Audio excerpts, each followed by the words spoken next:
nobody is going away with that there's something wrong with beauty. There's nothing wrong with beauty at all. Like I'm saying, be beautiful, but be beautiful your way, not in conforming or contorting or, to fit a certain mood. They talked about me a lot, and then Monday I'm on radio and I'm doing it. Opportunity, regardless of where you're coming from, things can change, right? And then you can get to where you probably haven't even prepared yourself to go.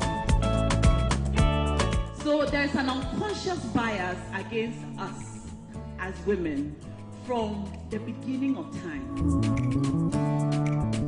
You would have been perhaps the best lab scientist, but because of your mindset of knowing that nurse equals woman, you immediately went to nursing. You immediately went to midwifery.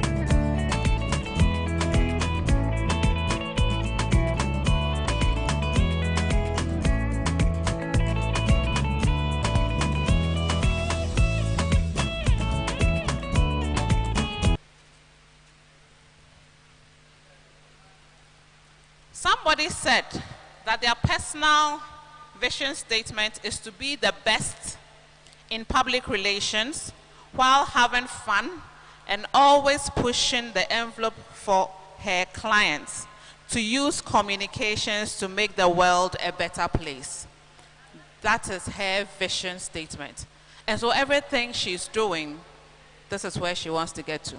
So what is your personal vision statement? What is yours? Now, the next thing I want you to think about is your personal mission statement. Personal mission statement. I remember when I was in secondary school, and I was in secondary school with Amma Pratt and Madam Petra Asamoah. She's had it all her life, And I was extremely shy and timid. And I'm talking about extremely shy and timid. You see what you did here? I was admiring you because there was no way I could have done it. No way. I was so scared of human beings to stand in front of people. But I also knew that where I wanted to get to and the things I needed to do to get there, I needed to overcome it. It was not going to work that way. So when I got into secondary school, I went to join the drama club. You know drama, you have to go on stage, whether you like it or not. The first role they gave me was a male role because I was in an all-girls school. And when I went on stage, I nearly passed out.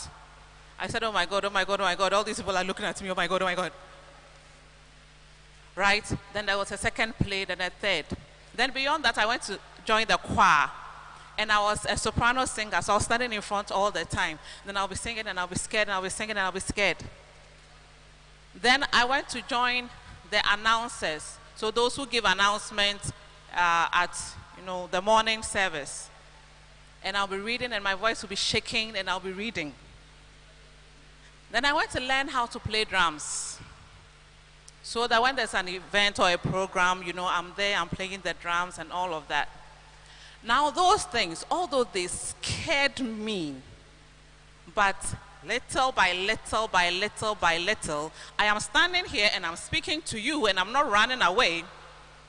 So those are the steps. That becomes your mission statement. What are those things that I need to do now? Right? Those steps I need to take. Little by little, little by little. So that eventually, I can now get to that vision that I so desire.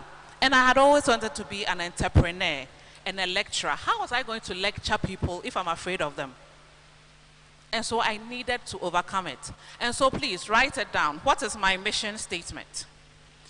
What is my mission statement? Mahatma Gandhi said, I shall not fear anyone on earth. I shall fear only God. I shall not bear ill toward anyone. I shall not submit to injustice from anyone. I shall conquer untruth by truth. And in resisting untruth, I shall put up with all suffering. And that is exactly what he did all his life. That was his mission statement. So write yours. I'm inspecting it after this. So write it. Okay. And once you have your brand mission statement, the third thing I want you to think about are your values.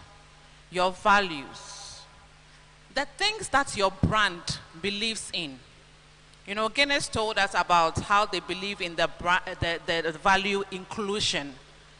So including everybody, not taking anybody out of the equation. Everybody is equally important. What are your values? What are those things that your brand believes in? All right?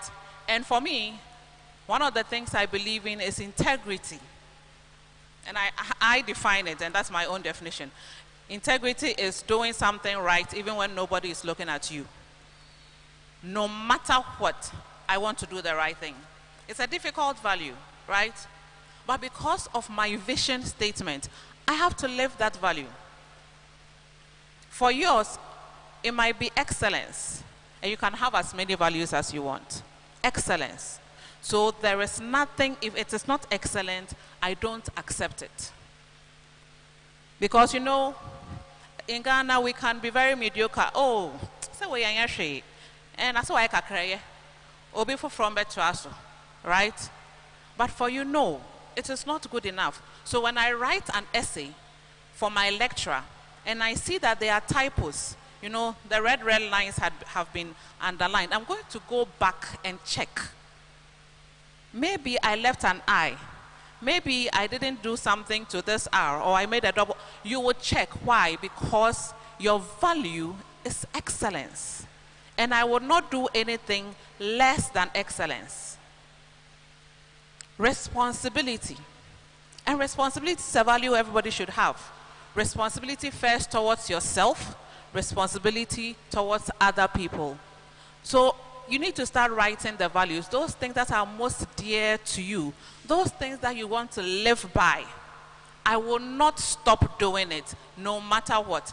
There are those times you fall off a little bit. But this is what I believe in, and this is what I am going to consistently live by so that I can achieve my vision. Amen. Are we in church? Okay. So now you have your values.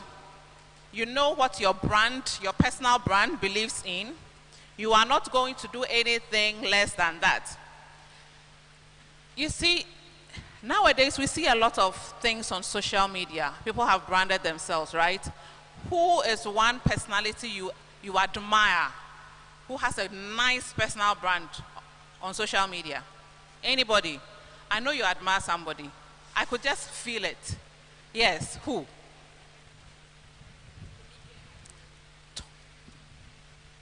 Tomike Adoye. Her energy, she has this very contagious energy. No matter what, whenever she's speaking, whenever she's happy, you are happy. Wow. So you see, that's what she admires about her. This person has a personal brand, right? She has a way she speaks, the way she moves, the way she dresses, the way she interacts with people. How would you feel if you were to meet her in person? Oh, wow. She's starstruck. You meet her in person and she's like that. Yes. What did you say? Okay, look, I'm not interested in taking a picture with you. You go, okay, another time. She's already disappointed. So, you see, the worst part about building a personal brand is not living what you are preaching. It's not exhibiting what you are showing elsewhere. Because it is very easy for all of us to go dress up, go to the studio, take some nice photos, write something nice under it, post it on social media, or do a selfie video, right? You think I'm too old. I know all those things. Take a selfie video and put it up. But is that really who you are? There should be consistency in who you say you are and who others see you as. There should be consistency. So if you are going to build your personal brand, know that, am I who I say I am? Do they know who I am? Please, when we experience you, you should be the same person. You should be the same person. Are we together? Are we learning something? Are you sure? Okay. So why do you have to become, or why do you have to build a personal brand? It is not for show. It is not for show. We sitting here, we are building a personal brand not because we want to show off, right? I'm going to give you a few reasons why you should. It gives you an identity, and it helps people to recognize you for who you are, and that is important. That uniqueness is important. You need to exhibit that uniqueness. And you can only exhibit it when you have built or you are building a personal brand. It helps to create the right perception about you. As I said, it is not only about what you are putting online, but it is also about who you are offline. So now there is that consistent perception about you. When I engage you, when I see you online, they are one and the same. All right? It guarantees you a certain level of quality. When you have a vision, you have a mission, you have values, you realize that you do things of a certain quality. You don't just do anything because you are very focused on building that personal brand that you have set to build. And it's also a vehicle, a way to promote your expertise. So Sabine said it, when you go to the interview, who are you? The way you present yourself, the way you are speaking, what you are saying, it showcases your expertise. And you have built that over time. You don't just get up one day and build a personal brand. You have built it over time. And to crown all of that, it helps you to make impact. How many of you want to make impact in this world? How many of you want to stand for something? If you want to stand for something, then you need to build a personal brand that helps you to stand for that thing, and that helps you to push that agenda, to advocate for it, so that at the end of your life, you're like, yes, I did it. So impact. If you don't want to make impact, that's fine. But if you want to make impact, build that brand and build it well. Hallelujah. I don't know why I want to say hallelujah and amen today.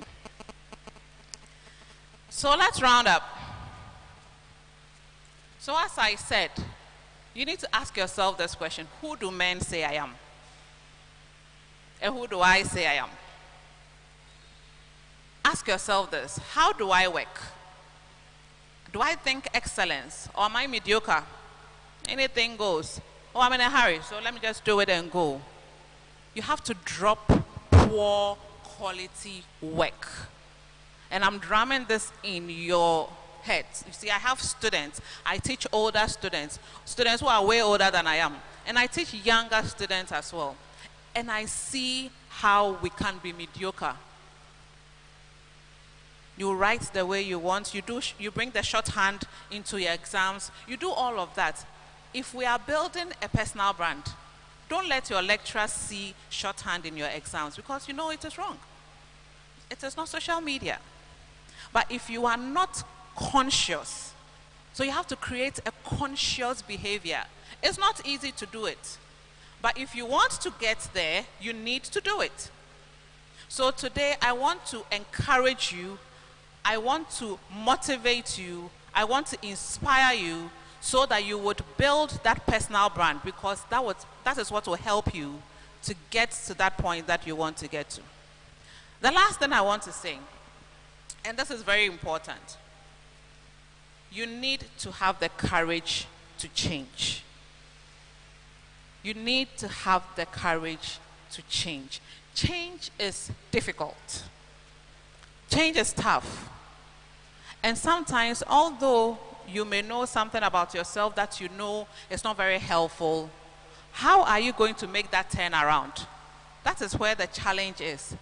And that is where you have people who can support you. You need somebody that you can look up to. You can get a mentor if you want. Okay, you can read about somebody, you can read books, you can attend workshops like the Obaasima Summit. These are places that would inspire you to even start or initiate that change that you are looking for. So think about it right now. What are the things that I need to change? Think about it. Think. I'm giving you 10 seconds to do that. Think. Think about it. What is that thing that I need to change if I am to get to that vision that I want to get to? Think about it. 10 years from today, I want you to be able to remember that on this day, I got to understand what personal branding is. And I started working on it, and voila, this is where I am. I am heading towards the right direction. So are we going to build our brands? Are you sure you're going to build your brand? Then I want to scream to me that I am a brand. I am a brand. I can't hear you people. I am a brand. For the last time, I am a brand. God bless you. Thank you.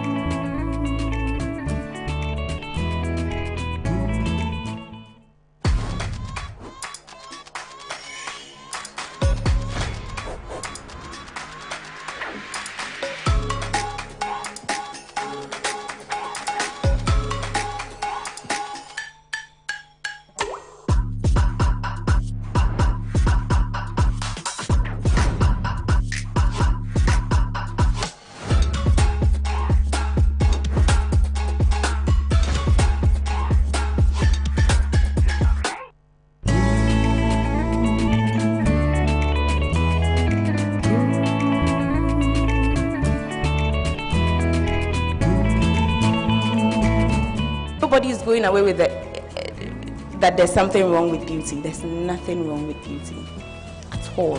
Like I'm saying, be beautiful, but be beautiful your way, not in conforming or contorting or, to fit a certain mood. They talked about me a lot. And then Monday I'm on radio and I'm doing it. Opportunity. Regardless of where you're coming from, things can change, right? And then you can get to where you probably haven't even prepared yourself to go. So there's an unconscious bias against us as women from the beginning of time. You would have been perhaps the best lab scientist, but because of your mindset of knowing that nurse equals woman, you immediately went to nursing, you immediately went to midwifery.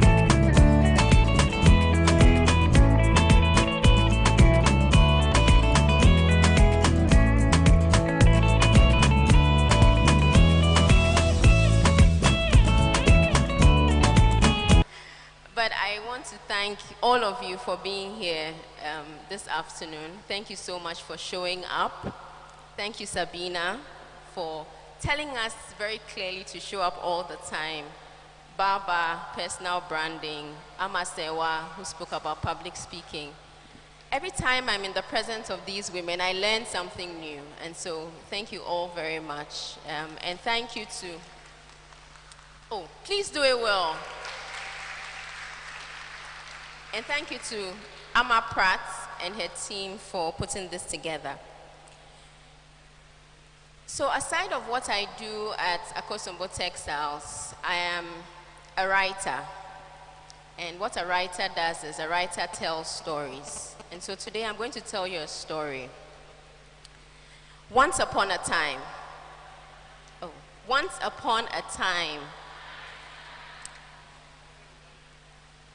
there were a couple of trees, and these trees wanted to find a king. And they said to the olive tree, "Be our king, But the olive tree replied to them, should I stop producing my own oil, which is how gods and humans are honored, so that I can sway over trees? So the trees went to the fig tree and asked, you come and be king over us. And the fig tree replied, should I stop producing my sweetness and my delicious fruits so that I can sway over trees? Then the trees went to the vine. You come and be king over us. But the vine replied to them, should I stop providing my wine, what makes gods and humans happy, so I can go and sway over trees? Finally, all the trees went to the bramble and said, come and be king over us. And the bramble replied to the trees, if you're acting faithfully and anointing me king over you, come and take shelter in my shade. But if not, fire will come out of the bramble and burn up the cedars of Lebanon. In this story, a forest of trees are looking for a leader. They recognize their need for vision, direction, guidance, and leadership. And I can imagine that, as all of us human beings will do, when we recognize that we have a challenge, we go ahead and try and find a solution. And these trees went around looking for eligible candidates to become the leader of the pack. Maybe they did this frantically, maybe they did it calmly, but they were searching. Within their immediate reach, they had a few eligible candidates. And the story reports that they went to the olive, they went to the vine, and they went to the fig tree. But all of these eligible candidates were not willing. And you would say to me, Petra, what's the big deal if they were not willing? That's not the issue. The olive felt very high and mighty in her current role. She was comfortable and didn't see why, in her own words, she should move away from something that was so honorable to do something so basic. The narration is the same for the fig and the vine. Essentially, they all turned down the opportunity, but entered the bramble. The bramble is a thorny plant. It may have flowers that look beautiful, but essentially, experiencing the bramble is not very comfortable.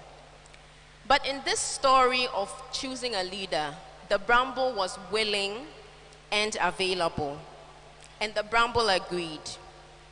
But beyond agreeing to be the leader, the bramble issued a threat that said, if you don't install me as your king, fire will burn you. But I'm not going to focus on the bramble today. I want to focus on the olive, the vine, and the fig tree. These are the ones that had an attractiveness about them, but they were not willing. And when we're talking about leadership today, those two important words are what I want to drive home.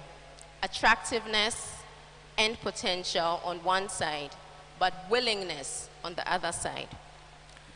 In 2020, Africa's population under the age of 35 has been estimated to be about half of the continent's population.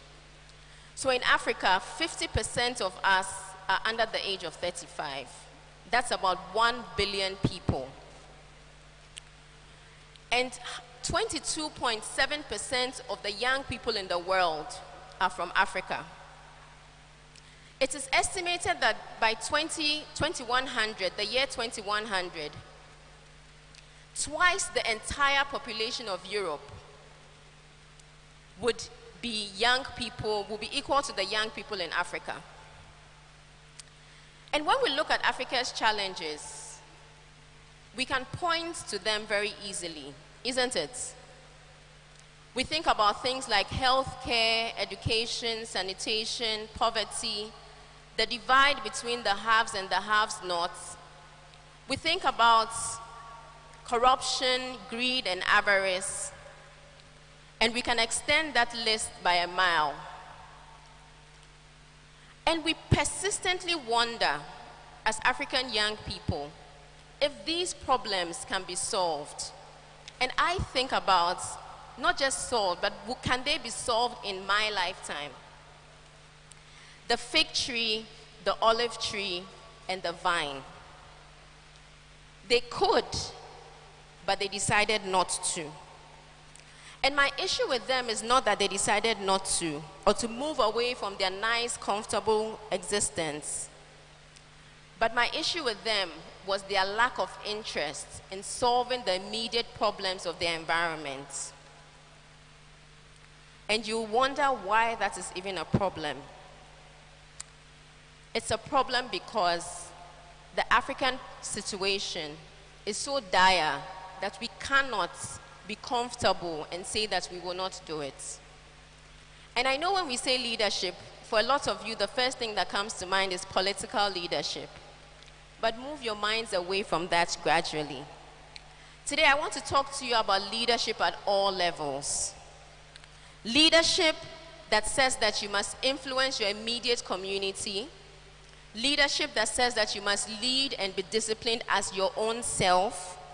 And leadership that says that you must influence change in whichever way you can.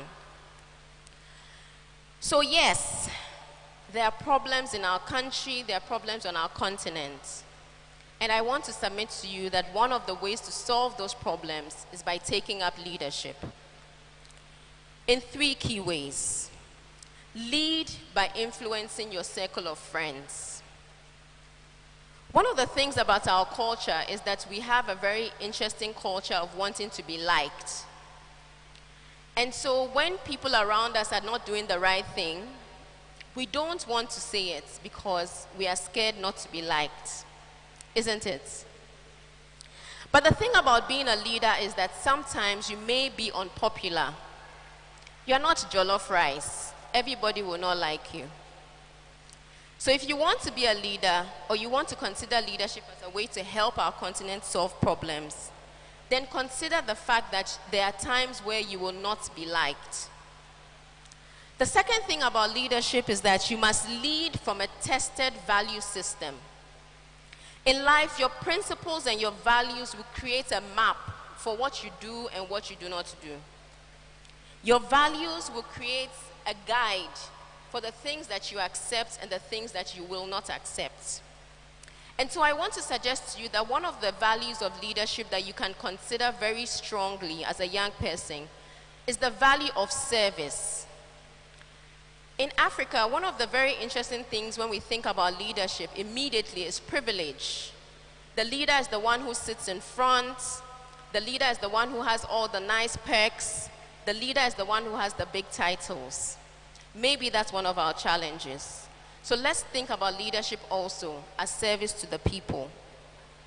And the third thing I want to talk about in relation to leadership is, as young people thinking about taking up responsibility in society, think about leadership as compassion. Compassion for the people that you lead, compassion for the people that you meet, compassion for the people you need to help.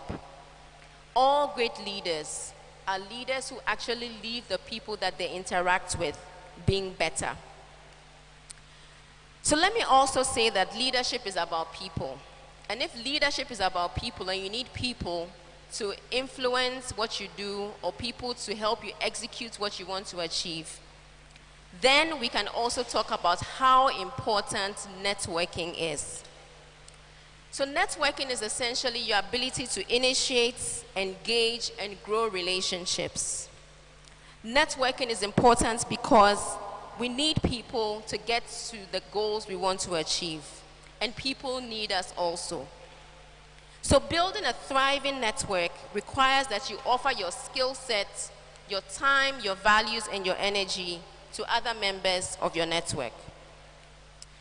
Interestingly, in preparing today, I spoke with a young lady and I said to her, give me a few questions you have around networking and the things you want to know. And so Linda Eshen sent me 10 questions that I've compressed into 5 that I'm going to share with you today. And I'm hoping that these questions will answer the questions that you have.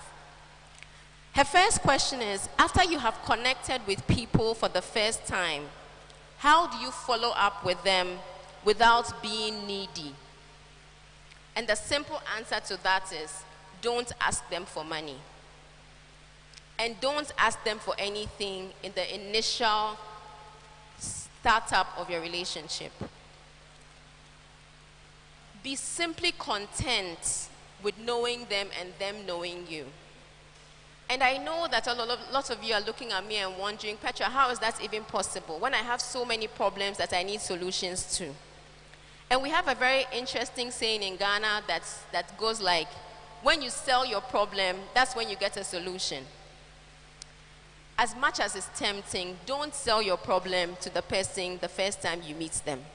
That is how you present yourself as being needy. Secondly, after the initial meeting, it's okay to send a short message. So if we meet today, within the next 24 hours, send a message that says, hello Petra, I'm Akosia, we met at Obaasima in Koforidua, it was nice to meet you. To re-establish contact. And please don't fall into the temptation of being too wordy. And don't do hello after 5 hours, hi, after 2 hours, hello, and we are going back and forth saying hello and hi. Go straight to the point with what you want to say. The second question she asked is, how should an introverted individual network? And is networking only for extroverts? And I feel that this is the most important question for me, because I started off very terrified about meeting people for the first time. When I started off in my sales job all those years ago, one of the most difficult things for me to do was to walk up to people I don't know and introduce myself. I would literally want to run out of the room every time that opportunity came. So no, networking is not only for extroverts. Networking is for everyone. Because we are all interconnected as human beings and we all need to relate to other people. So think about networking as a muscle. Every time you do it, you get better at it. Every time you try, you get better at it. But if you don't try, you will never get better. Networking is not what we say in Chi Ahonsheshe. Networking is primarily you trying to make new acquaintances, re-establish contact with existing acquaintances, and to grow those relationships. And I would say again, networking is not about you pouring all your problems on the people that you meet. Her third question, how does one manage the already limited resources of time whilst building relationships and getting to know people? And I thought that was a very good question in relation to adulting. Because you're thinking about all the work you have to do, Amma. Where are you going to meet new friends? When are you going to have time to meet new people? And my answer to her, thinking about how you're also going to be time trapped at some point, starts with where you are. If you attend an event, get to know the people around you. If you're in the lecture room, get to know the people around you. It's okay to have your clique of friends, but you never know who the person sitting beside you in the room is or who they will be. So introduce yourself, get to know them, and start from there. That's a simple way to get around the time issue. Question number 4, is social networking more effective than physical networking? And she also asked that, is social networking a lazy way to go about networking? Social networking, essentially, what we mean in this context is using social media tools to get to know people. It's a wonderful way of meeting people. It helps if you are direct, it helps if you are respectful, it helps if you are clear.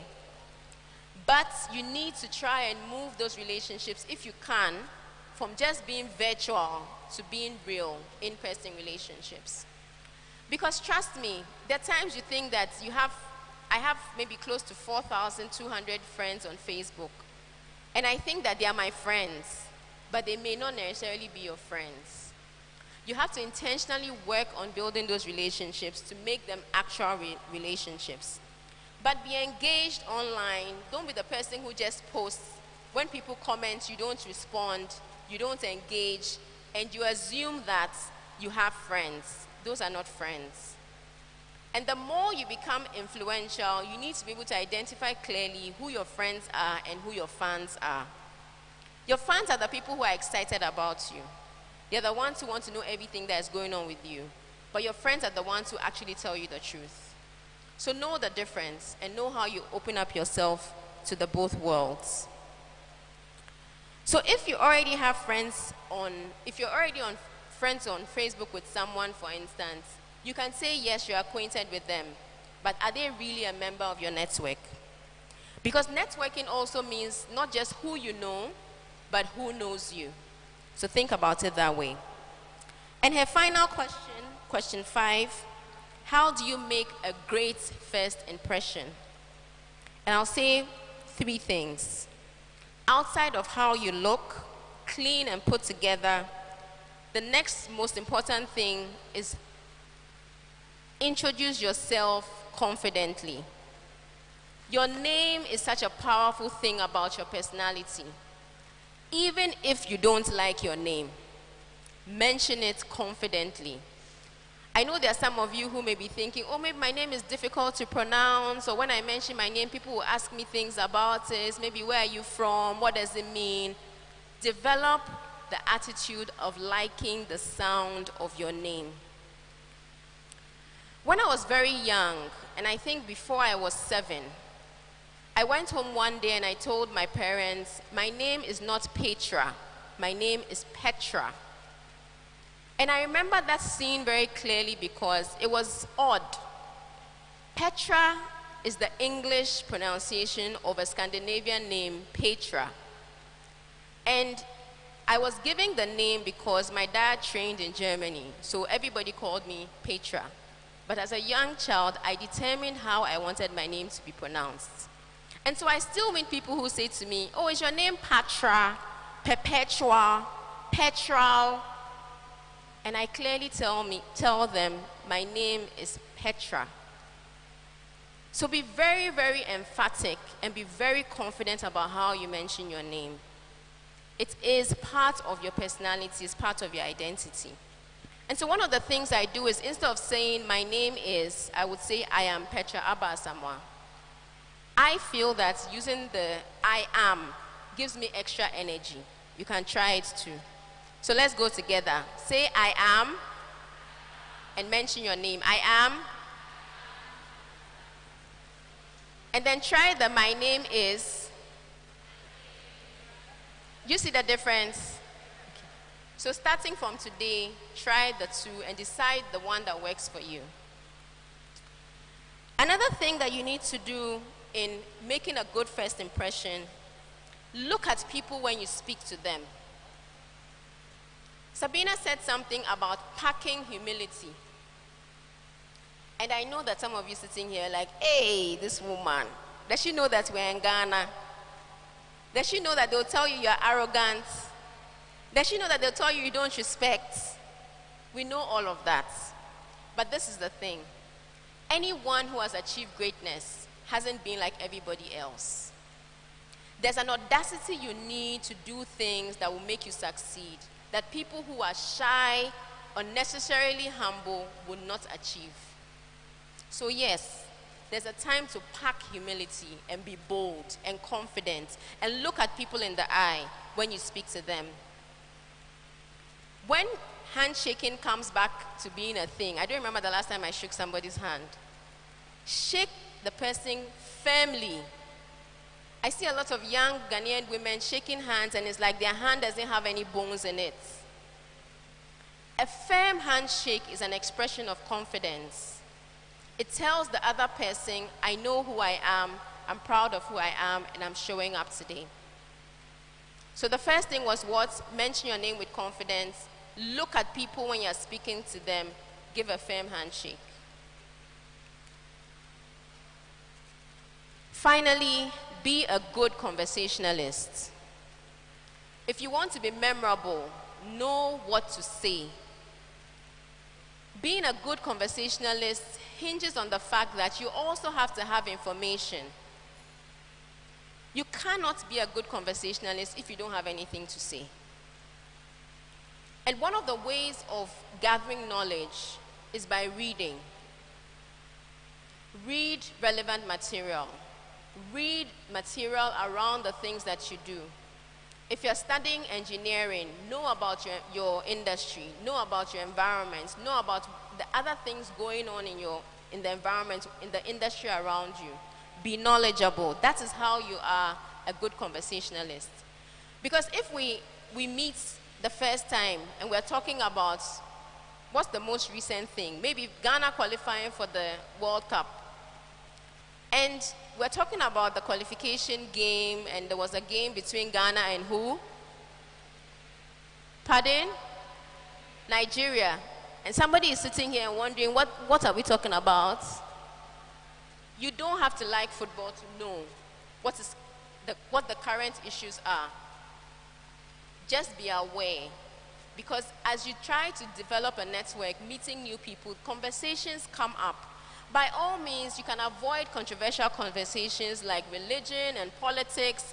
Don't go and meet somebody and the first time you see them, hey, as for these people who are in this religion, I don't like them all. Or you talk about people's ethnicity. There are conversations you should stay away from until you're very sure about where people's perspectives lie. It doesn't mean you shouldn't say what you think. And a good conversationalist doesn't mean you're the only one talking. Be comfortable with listening to other people as well. If you're the only one talking all the time, nobody wants to talk to you. So it's a couple of things. Be knowledgeable, listen, and know what's going on around you. In conclusion, the story that I shared of the bramble is from the Christian Bible, Judges 9, 8 to 15. But if you don't remember anything we've said here today, this is what I want to leave you with. It is not knowing what to do that matters. It is doing what you know. Very often whilst we're in school, especially when we're about to leave school, we attend personal development events, we listen to things, and we are piling up on certificates because we believe that those certificates will help us get jobs. What we are trying to achieve here today is that when you leave here, decide on what you're going to change. What you're going to change about yourself, what you're going to change about what you do, how you do it, where you go, what you don't say and what you say. Decide on what you're going to do to improve the community around you, the people that you serve. If you're a leader here, positional leader, a leader at work, decide on how you're going to impact the people that you work with, beyond just having your title. Because essentially, practice is what makes us perfect. And knowing is not enough. Doing is what matters. Thank you.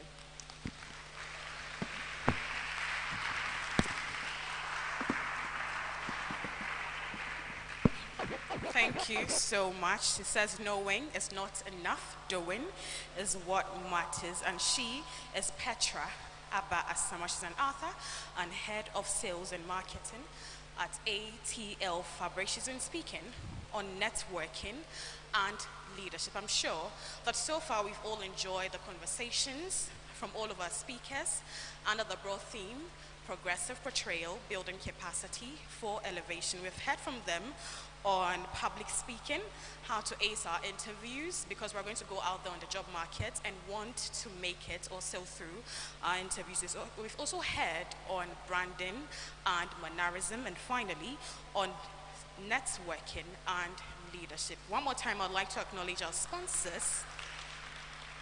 Thank you. I'd like to acknowledge our sponsors. We have Guinness Ghana. I see a lot of you enjoying your cans of Guinness Ghana, Guinness Mortar, Guinness, sorry about that. We also have NLA Good Courses Foundation, Akosumbo Textiles Limited. I did tell you that we have the selfie board outside. All you need to do is to go out there, take a picture, and tag ATL Fabrics on Facebook and on Instagram. By the end of this program, anyone who has, I think we've reduced the number of likes from 200 to 50. So anybody who can get 50 likes, you win some fantastic prizes from ATL Fabrics as well. We have Universal Merchants Bank, we have Frito, Boss Baker, Rwand Air, and Passion Air. Our partners, we have Guinness Ghana once again holding us down. We have UNESCO, All Nations University College, and the welcomes from all of the universities that are gathered here today. This event is also proudly supported by the All African Students Union. Please put your hands together for all of our sponsors for this year.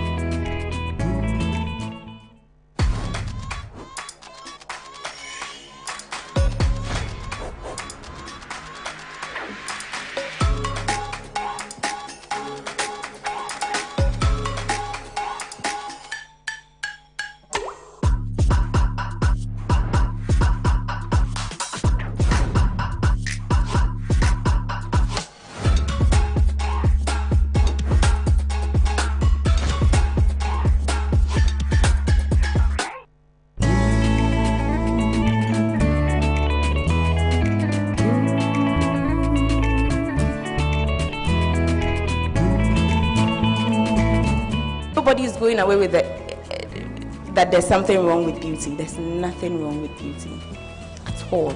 Like I'm saying, be beautiful, but be beautiful your way, not in conforming or contorting or, to fit a certain mood. They talked about me a lot. And then Monday I'm on radio and I'm doing it. Opportunity. Regardless of where you're coming from, things can change, right? And then you can get to where you probably haven't even prepared yourself to go. So there's an unconscious bias against us as women from the beginning of time.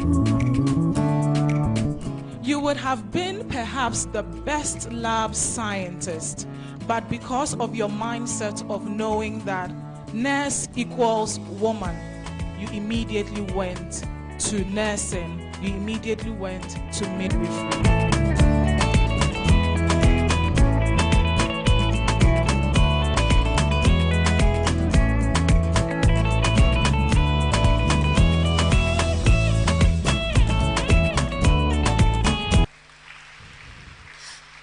Okay, so I'm going to be calling on my executive director, but before she comes in, my name is Makiza Micheline Latif. I've been your host or moderator for this very august occasion, and every time I mount an Obaasima platform, I'm always excited because it has given me an opportunity to be able to speak freely without fear or favor anywhere I go to.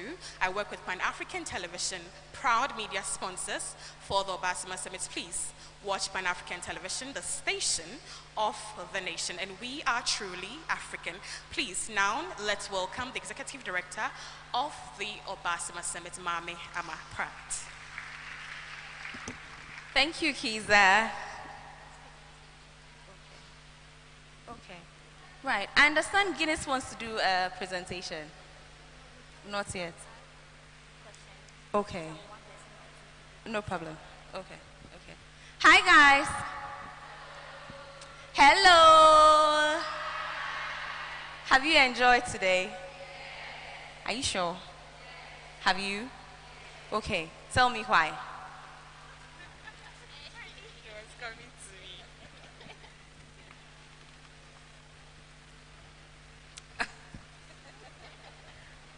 Okay.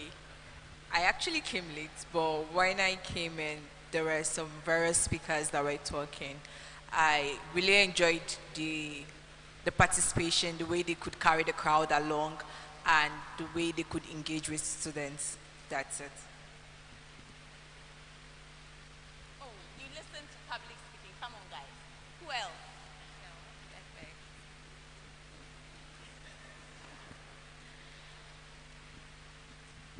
This is what I learned, that I should feel the fear and do it anyhow when it comes to public speaking.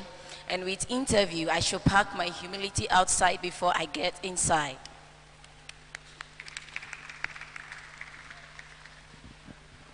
Okay, I learned that as a person, you should personally brand yourself, have your personal missions and visions, and so that it will help you attain your goals in life.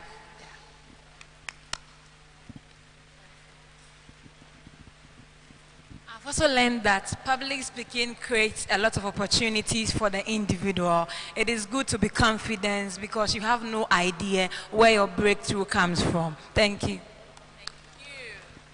Thank you so much. So, who else wants to speak? Oh, you wanted to say something?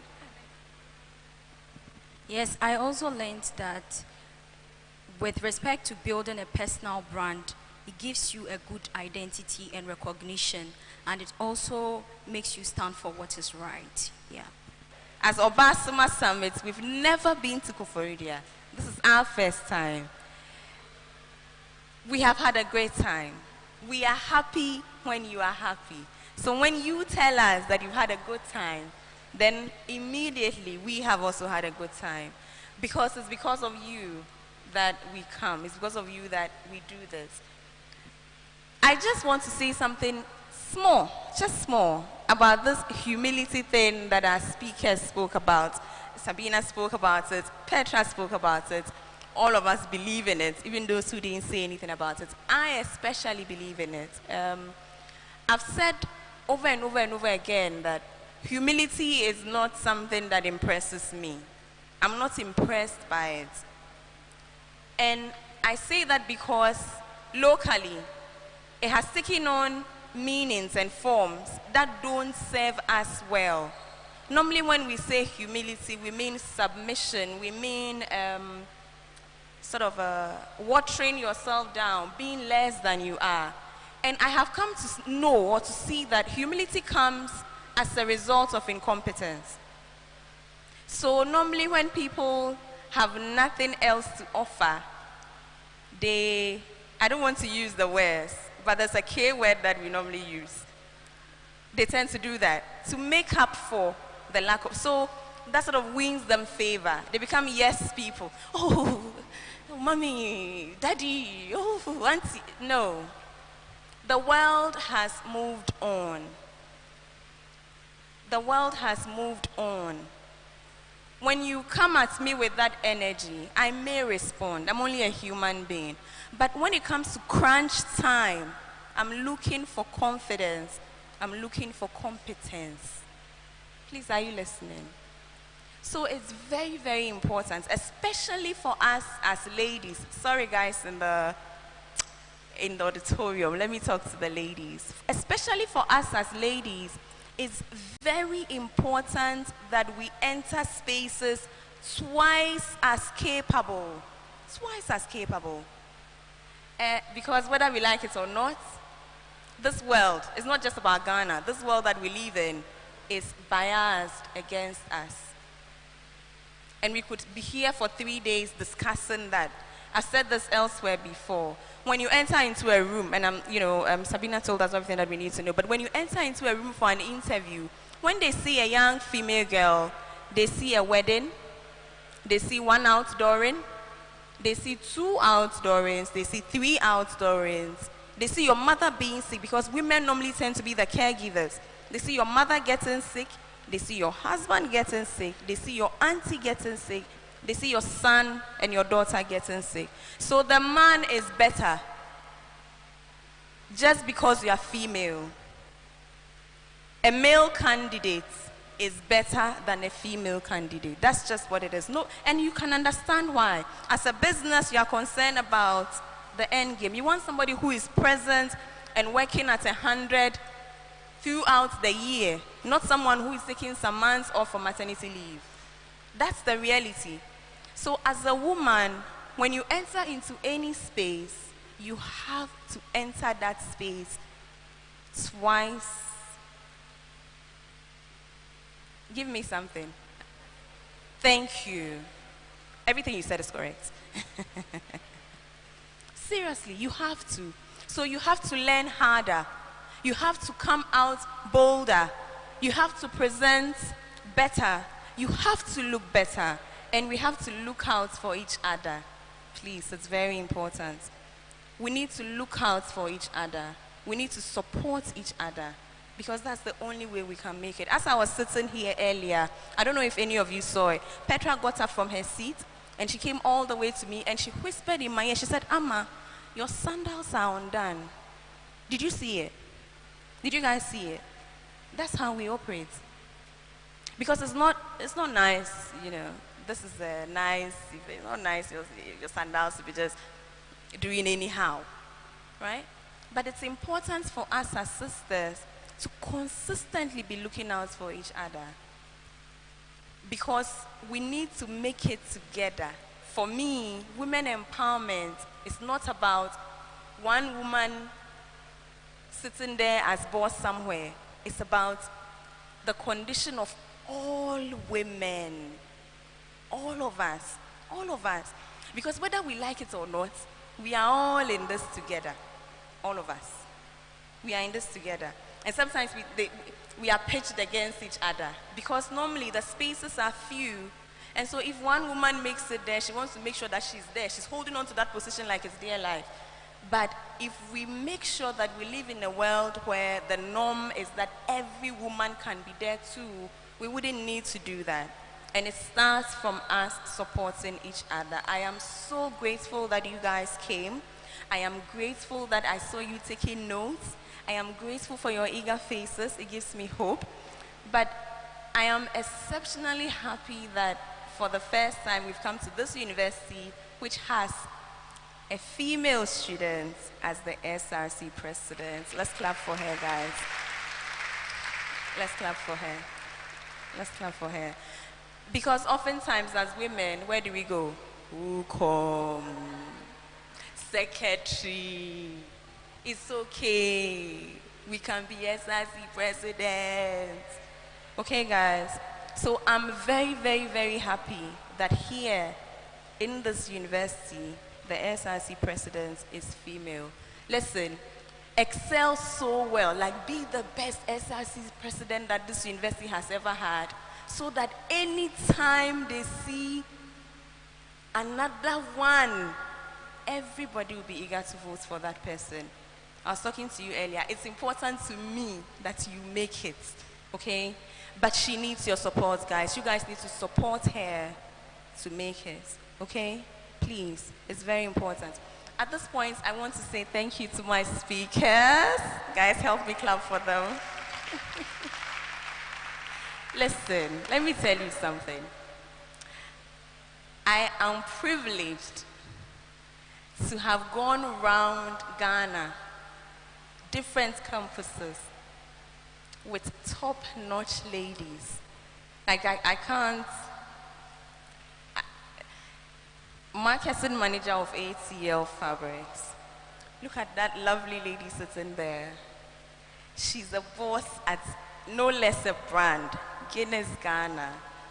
Amasewa, who left earlier, she's boss at UNESCO. Baba, who left, she's co-founder of Mahogany Consult. She heads the communications department at Wisconsin University. We've gone around with somebody like Madame Joyce Bauer. She is the spokesperson for our ex-president. She's a lawyer. She's a former minister. And I'm so grateful to them that as women achievers, that high, they took time off their very busy schedule to come along with me everywhere, including Tamale, to meet young people and to talk to you guys. Now, what they are sharing with you are skills that obviously work, because we are looking at them. Look at them. Look at what they have made of themselves. So if they are telling you that it is time to put Ghana's version of humility aside. Please put it aside. Put it aside. If they are telling you that you need to work hard, please work hard, because obviously it works. For me, even if you don't take anything they said with you, they said here today away with you, just take the fact that they exist away with you. The fact that on one stage you can have up to 6 women that are leading top brands in Ghana. Let that image stay in your mind. And let it tell you that it is possible. It is possible. It is possible to have an all-female panel that are leaders of top brands right here in Ghana. And let that motivate you as you go along. I cannot end, because this is the last campus tour, this is the last one. I cannot leave here without saying thank you to my team. Clap for my team, you guys.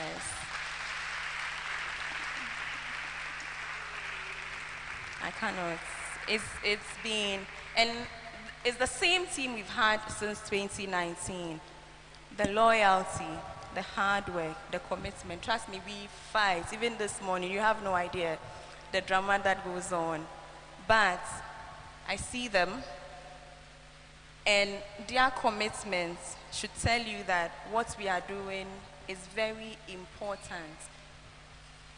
That this group of young people can look at Makiza. She's a presenter who, look at this young man here, Foster.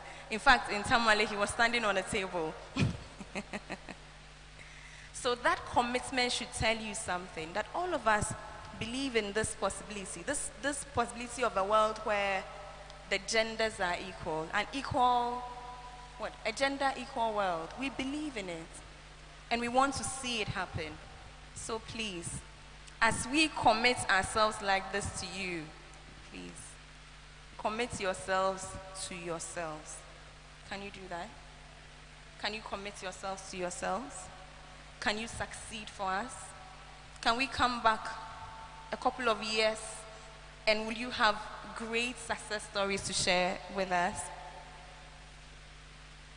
Okay, thank you. As I said earlier, I'm a presenter with Pan-African Television. I want to say thank you to all of you for coming here today. Special thanks to the SRC President, Queen Dyson, for putting this together as well. Thank you to all of the other universities that are gathered here, most importantly, the All Nations University College. Please remember to be at the Tank Palace Hotel on the 24th of June for the main summit. We say thank you to Guinness Ghana, thank you to NLA Good Courses, Akosombo Textiles Limited, Universal Merchants Bank, Freitor, Boss Baker, Rwand Air, Passion Air, UNESCO, All Nations University College, or African Students Union as well.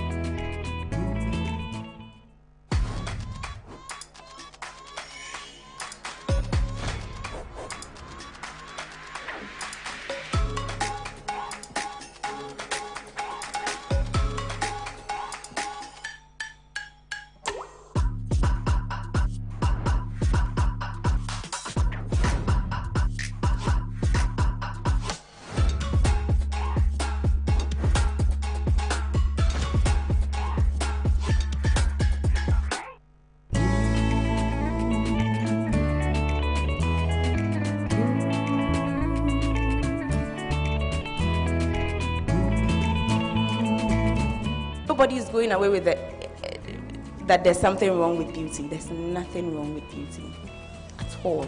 Like I'm saying, be beautiful, but be beautiful your way, not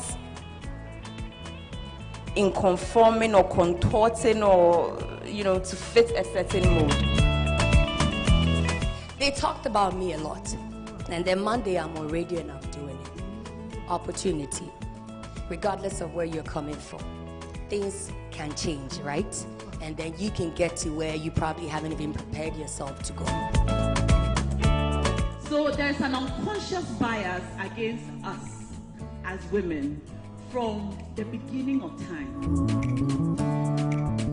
You would have been perhaps the best lab scientist, but because of your mindset of knowing that nurse equals woman, you immediately went to nursing, you immediately went to midwifery.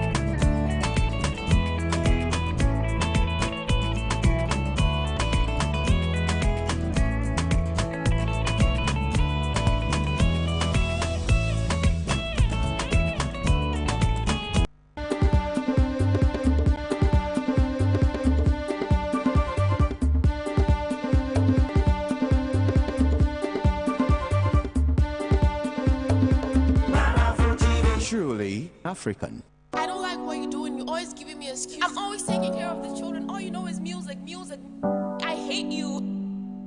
Camino on the beat. What be the matter? As you dey cry for my head, I dey hope say no be belle when you carry. Mommy,